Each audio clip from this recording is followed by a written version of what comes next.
आता बातमी आहे मुंबईकरांसाठी अतिशय महत्त्वाची। मुंबईतील हवेचा दर्जा दिवसेंदिवस ढासळताना दिसतोय। मुंबई महापालिकेच्या घनकचरा विभागाने प्रदूषण नियंत्रणासाठी यावर्षी नव्याने नियमावली तयार केली आहे।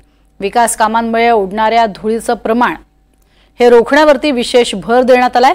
नियमावलीमध्ये धूळ नियंत्रणासाठी घनकचरा व्यवस्थापन विभागाच्या सर्व सहाय्यक अभियंते आणि कर्मचाऱ्यांवर जबाबदारी देण्यात आली आहे। नियमावलीचं पालन न केल्यास शिस्तभंगाच्या कारवाईचा इशाराही देण्यात आलाय आणि याचा आढावा घेतलाय आमची प्रतिनिधी जुई जाधवीने। मुंबईमध्ये हवेची गुणवत्ता दिवसेंदिवस ढासळत चालली आणि प्रदूषणाची पातळी देखील वाढलेली आहे। सकाळी 10 ते 11 वाजेपर्यंत धुक्याचं वातावरण आपल्याला तसंच पाहायला मिळतं।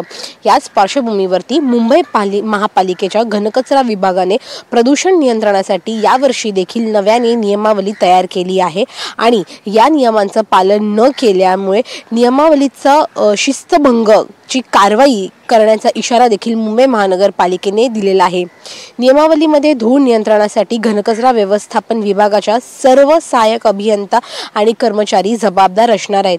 काही नियम जर आपण पाहिले तर मग धूळ दाबण्यासाठी रस्त्यांवर नियमितपणे पाण्याचे स्प्रिंकलर तैनात करा। विशेषतः जास्त रहदारीच्या क्षेत्रांमध्ये आणि धूळ साचण्याची शक्यता असलेल्या भागामध्ये स्प्रिंकलर्स तयार करण्याचे आदेश दिले आहेत। त्यासोबतच जर आपण पाहिलं तर मग अनधिकृत किंवा बेकायदेशीर मलबा हा वाहून नेण्याचे देखील आदेश देण्यात आले आहे।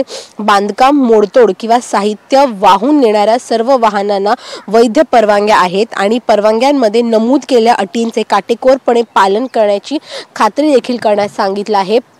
त्यामुळे जी प्रदूषणाची पातळी वाढलेली आहे, जे वातावरण सध्या आपल्याला मुंबईमध्ये पाहायला मिळतंय, ते जर नियंत्रणास आणायचं असेल तर मुंबई महानगरपालिकेने दिलेल्या या नियमावलींचं पालन करणं अनिवार्य आहे।